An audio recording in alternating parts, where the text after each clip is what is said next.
ببینین کی دارم این حرفو میزنم. ممکنه به زودی خبرهای دیگه از حمله فرازمینیان به مردم سیاره رو بشنوید. به تکنولوژی رسیده که همین الان ممکنه یه بشقاب پرنده ببینین و قسم بخورین که یه یوفو دیدین. مگه من همش نمیگم که بسیار صلحجو و مهربان هستن و 100% برای کمک؟ نه دوستان، واقعا گونه‌ای از زندگی هست که خارج از فرکانس دید ماست و چون به شدت بهشون حمله شده توسط همین فرازمینه صلحجو که خیلی‌ها هنوز متاسفانه مسخره میکنن این موضوع رو.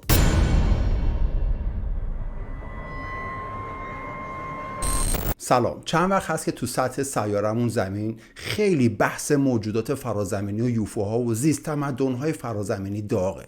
هر کسی هم چه متخصص و چه غیر متخصص و یا چه دوست و دشمن، هر کی میاد و یه نظری میده. خلاصه موضوع از چه قراره؟ مردم دارن گیج میشن. هر کی یه چیزی میگه. اصلا مهم نیست که من چه اعتقادی دارم. خودمو میگم و دوستان. آخه من نمیفهمم این حرف یعنی چی؟ من به فرازمینی ها اعتقاد ندارم. مثل میمونه که من بگم من به هوا اعتقادی ندارم. اصلا اعتقاد من مهم نیست چون هوا وجود داره. اونا هم حقیقت دارن و هم واقعیت. یعنی چی؟ یعنی هم وجود دارن و اتفاقا تعداد بسیار زیادیشون اومدن تو منظومه ما و هم حقیقت دارن. یعنی چی؟ یعنی یه چیستی و دلیل بسیار مهمی داشته که اومدن. حالا اصلا موضوع ویدیو ما یه چیز دیگه ایه. اینکه چرا من گفتم مراقب یوفوهای خطرناک باشین؟ مگه من همش نمیگم که بسیار صلحجو و مهربان هستن و 100% برای کمک به گونه انسان اومدن؟ البته اینو من تنها نمیگم، صدها یوفولوژیست حرفه‌ای میگن، کسایی میگن که جونشون رو گذاشتن وسط چون خیلی تهدید میشن، مثل آقای استیفن گریر. ایشون رو یه سری از این کهنه سربازای قدیمی به صورت شخصی محافظت و اسکورت میکنن، مثل این فیلم های گنگستری قدیمی توی ماشین زره پوش. بعد از طرف کی داره تهدید میشه؟ حالا از طرف بخش بسیار تاریکی که در دولت امریکاست. توضیح میدم خدمتتون. آقای استیفن گریر یه افشاگر واقعیه. ایشون میگه دولت امریکا به تکنولوژی رسیده که همین الان ممکنه یه بشقاب پرنده ببینین و قسم بخورین که یه یوفو دیدین و یا حتی یه موجود عجیب فضایی هم توش بوده، از این آلینا که توی هالیووده. ولی این ساخت سری ترین بخش دولت امریکاست. فکر کن مخفی ترین اسرار ابرقدرت نظامی سیاره رو افشا کنی. واقعا دم محافظه آقای استیفن گریر گرم که همشون با هزینه‌های 100% شخصی اومدن از ایشون دارن محافظت میکنن. دوستان فکر کنین ابرقدرت نظامی هنوز نتونسته مخفیانه، تأکید میکنم مخفیانه، ترورش کنه. اینو خودش رسما اعلام کرده و تعارف نداره دیگه. میدونین چرا داره این دیوونه بازی ها رو در میاره؟ چون با فرازمین های واقعی ارتباط داره و از هدف و نیت و اون الوهیتشون خبر داره. ایشون میگه تکنولوژی یوفوهای امریکا حداقل بیش از 700,000 سال تا 1,000,000 سال از تکنولوژی فرازمینیان واقعی عقب تره. واو. و یوفوهای اونا از سطح بسیار بسیار بالایی از فیزیک فرابعدی برخورداره. آره، امریکا سلاح الکترومگنتیکی داره که تونسته به واسطه توسعه اون چند تا دونه یوفو رو سرنگون کنه و روشون مطالعه انجام بده، یا شاید هم با این کارش میخواد تحریک کنه فرازمینیان رو، نمیدونم. و در مقابل این کار متخاصمانه دولت امریکا، اونا فقط تماشا کردن، فقط نگاه کردن. دوستان تکنولوژی که 700,000 سال حداقل جلوتر باشه، تو کسری از ثانیه کل سیاره رو میتونه متلاشی بکنه. ولی اونا همونطور که تکنولوژیشون بالاست، بسیار بسیار بالاتر از اون تمدنشونه و به این نتیجه رسیدن که فقط با عشق کیهانی و اتصال به منبع یا سورس، همون که ما بهش میگیم خدا، به بالاترین حد خودمون و کمال الوهیت میرسیم. حالا هر چی میخوایم باشیم، میخوایم انسان باشیم، میخوایم فرازمینی باشیم، هر چی فرق نمیکنه. دوستان به زودی، ببینین کی دارم این حرفو میزنم، ممکنه به زودی خبرهای دیگه از حمله فرازمینیان به مردم سیاره رو بشنویم. ولی باهوش باشین، بدونین که این کار بخش تاریک سیاره زمینه، تا ما آدما تو همین جهل و رنج باقی بمونیم، تا استرس و گیجی و هرج و مرج بیشتر تحمیل بشه به ما انسان ها. دوستان وقتی که میگم نیروهای تاریک، منظورم این نیست که مثلا کلیشه‌ای صحبت کنم و بگم آره به عنوان مثال مثلا یه انسان‌های بدی هستن، یه کارهای بد میکنن و مثلا مردم‌های دیگه اذیت میشن با کارهای بد اینا. نه دوستان، واقعا گونه‌ای از زندگی هست که خارج از فرکانس دید ماست و مثل انگل از ما انسان‌ها انرژیشو تأمین میکنه. گونه‌ای بسیار تاریک که فقط با حال بد شما تغذیه میکنه. بهتره بگم میکرد، چون به شدت بهشون حمله شده توسط همین فرازمینه سرخجو که خیلی‌ها هنوز متاسفانه مسخره میکنن این موضوع رو. چطور میشه؟ اوکی، بعضی وقتا شهاب سنگ میاد به سطح سیارمون، بعضی وقتا نور ایستگاه فضایی هست یا شاید هواپیما. پس چرا وقتی من میشینم CE5 میکنم چیزایی میان که هیچ کدوم از اینا نیستن؟ دوستان بالای 70% CE5 هایی که نشستم انجام دادن اومدن فرازمینی ها برای من، انگار باهات میخوان بازی کنن. بعضی وقتا یه دفعه دوتایی مانور میدن، بعضی وقتا ازشون میخوان برگردن و این اتفاق میفته. این موضوعش اینه که یه شب رفته بودم CE5 و چند تا نور عجیب با هم اومده بودن و داشتن حرکت میکردن، ولی به حرکتشون هم داشتن ادامه میدادن. درک من این بود که انگار در حال حرکت مثلا داشتن رد میشدن، متوجه CE5 من شده بودن و تو اون لحظه که تقریبا از بالا سر من داشتن عبور میکردن از خودشون نوری ساطع کردن. من تو گزارش‌های خارجی‌ها دیده بودم که بعضی ازشون میخوان که یه کارایی بکنن، مثلا شخصی در حال CE5 کردن، یه یوفو میاد با اون شخص ارتباط برقرار میکنه به نوعی و میره و اون شخص از اون یوفو میخواد که اگر امکان داره 2 مرتبه برگرده و این اتفاق میفته و این یوفو برمیگرده برای دقایق دیگه و پیش اون مرد میمونه. دوستان تو اون لحظه‌ای که اون یوفا اومده بودن بالا سر من یاد این ماجرا افتادم و به نوعی ازشون خواستم که اگر امکان داره برگردند و به طور خاصی یا یه طور دیگه‌ای با من ارتباط برقرار کنن. دوستان بعد از چند دقیقه که اونها رفته بودند گویا یکیشون برگشته بود و از سمت چپ من ظاهر شد. فکر میکنم فاصله 500 متر بود، انگار تو فاصله 500 متری سمت چپ من یه شیء نورانی از سطح زمین بلند شده و تا بالای سر من اومده. با همون فاصله 500 متر، حفظ همون فاصله 500 متر تقریبا، حداقل درک و تحلیل من این بود اون لحظه.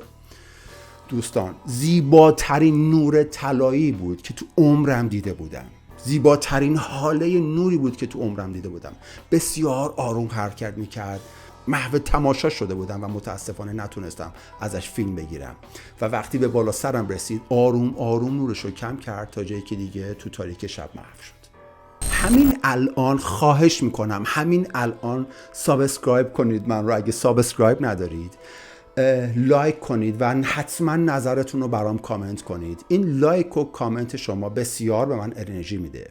دوستان وقتی من CE5 ها میخوام برگردم خونه باهاشون خداحافظی هم میکنم. دفعه اول که کارم تموم شد و میخواستم برم خونه به صورت ناخودآگاه برمیگشتم و آسمون رو مثلا نگاه میکردم و بعضی وقتا میدیدم که یه لحظه خودشون رو هی روشن خاموش میکنن یا مثلا برای چند ثانیه خودشون رو روشن میکنن بعد خاموش میکردن. مثلا برمیگشتم یهو روشن میشد خاموش میشد. میدونید کاملا متوجه میشی وقتی که تو برگشتی، وقتی که کاملا صورت برمیگرده اون نور روشن میشه، انگار میدونن تو کی برگشتی و چشمتو باز میکنی. وقتی که چشمم باز میکنم نور روشن میشه و بعد خب قطعا من محو اون نور میشدم و 2 مرتبه خاموش میکردن سری خودشون رو. من کاملا متوجه میشدم که با من منظورشون چیه یا حداقل اینجوری تصورمه. میدونین چرا؟ دیدین یه چراغ قوه لیزری رو از دور مثلا میندازن توی چشمتون یا اون کانون نور اون چراغ قوه تو صورتتونه، اینجوری کاملا شما متوجه میشین که اون مخاطب دقیقاً صورت و شما رو داره نشونه میگیره یا میخواد به نوعی توجه شما رو به خودش جلب کنه. چراغی که اونها برای من برای خدافظی من میفرستادن، اون نوری که برای من میفرستادن به همین صورت بود. متوجه میشدم که کانون نورشون به سمت دقیقاً منه. میدونین راجع به CE5 یه حرفایی براتون دارم که تقریبا تو آخرای ویدیو براتون میگم ولی استیفن گریر میگه یوفوهای واقعی انگار زنده هستن. وقتی ما سوار ماشین میشیم با فرمان ماشین رانندگی میکنیم، خب مطمئنا، و ماشین رو کنترل میکنیم، ولی گویا یوفوهای واقعی با درک هدایت میشن، با سرعت فکرشو بکنین دوستان. برای همینه یهو با سرعت‌های سرسام‌آور و با سرعت فکر تغییر وضعیت میدن و یا ناپدید میشن. اینو بگم یه خورده همه با هم اطلاعاتمون بره بالاتر. اخیراً شیء پرنده‌ای دیده شده که بعد از بررسی متوجه شدن که سرعتش 1,000,000 کیلومتر بر ثانیه است. شیء پرنده دوستان، شیء پرنده، شیء. ویدیوشو براتون درست میکنم اگه دوست داشتین تو کامنت برام بذارین. 1,000,000 کیلومتر بر ثانیه. اون وقت ما گیر کردیم تو سرعت 300,000 کیلومتر بر ثانیه نور. پس نگران این یوفوهای فیک ساخت انسان نباشین، دوستان واقعیمون مواظبمون هستن. اینو خواستم بهتون بگم دوستان. من مطمئنم هیچ کدومتون نرفتین CE5. واقعا اگر کسی رفته تو کامنت ها برام بذاره و از تجربهش برام بگه. اگر نمیدونین CE5 چیه، همین الان این لینک رو که داره میاد براتون روش بزنین. بعد از دیدن این ویدیو رو نگاه کنید. دوستان وظیفه همه مردم زمینه که به تمدن‌های فرازمینی که اومدن کمکمون ثابت کنیم ما مردم زمین این حکومت‌ها و دولت‌های وحشی نیستیم که شماها دارین می‌بینین. این دولت‌ها ما رو گروگان گرفتن به گونه‌ای و ظالمانه حکم می‌کنن به مردم. دوستان کل سیاره در رنج هست. تو اروپا و کشورهای غربی مالیات‌های سنگین و قوانین خاص خودشون مردم گیر کردن. توی خاورمیانه مذهب و افراطیگری باعث رنج مردم شده. نمیدونم توی امریکا به گونه‌ای دیگه 99% مردم فقط زنده هستن. دوستان خوبم، میلیون ها نفر دارن با فرازمینی ها ارتباط برقرار میکنن و سفیران سیاره زمین شدند.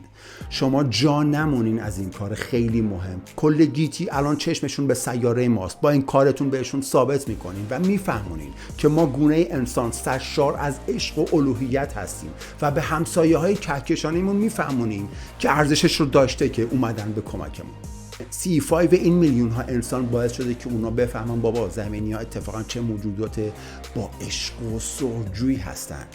چرا هر کشوری که بخوایم بریم باید پاسپورت داشته باشیم؟ چرا 400 تا نژاد و زبون داریم؟ مگه هممون گونه انسان نیستیم؟ پس چرا هزاران فرقه و زبان و نژاد و کشور و شهر و چیزای دیگه داریم؟ چرا تیکه تیکه شدیم دوستان؟ خواهش میکنم کمی فکر کنین دوستان. این تیکه تیکه شدن ما کار همون بخش تاریکه. این جدا شدن انسان ها از همدیگه هست که باعث رنج انسان ها شده. ولی خوشحال باشین داره تموم میشه.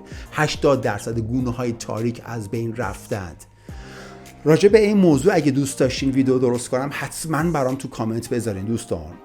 فقط تصور کنین که همسایه های کهکشانی پیدا کردیم هممون و دیگه قرار نیست برای غذا، خونه و انرژی هزینه‌ای پرداخت کنیم. فقط در مورد همین یه جمله امشب من موقع خواب فکر کنید. خواهش میکنم ازتون تصور کنید مجبور نیستیم برای امرار معاش، غذا و برای یه محیط زندگی مناسب و برای انرژی هیچ کاری بکنیم. خواهش میکنم فقط تصورشو بکنید. دیگه چی میمونه؟ فقط لذت بردن و به معنای واقعی کلمه زندگی کردن میمونه. خلق کردن میمونه. شفقت و مهربانی و دوستی فقط میمونه. پس اگر خبری شنیدین مبنی بر اتفاقهای بدی که توسط فرازمینی ها رقم خورده، 100% مطمئن باشین این خبر یا دروغه یا کار باقی مونده بخش تاریکه.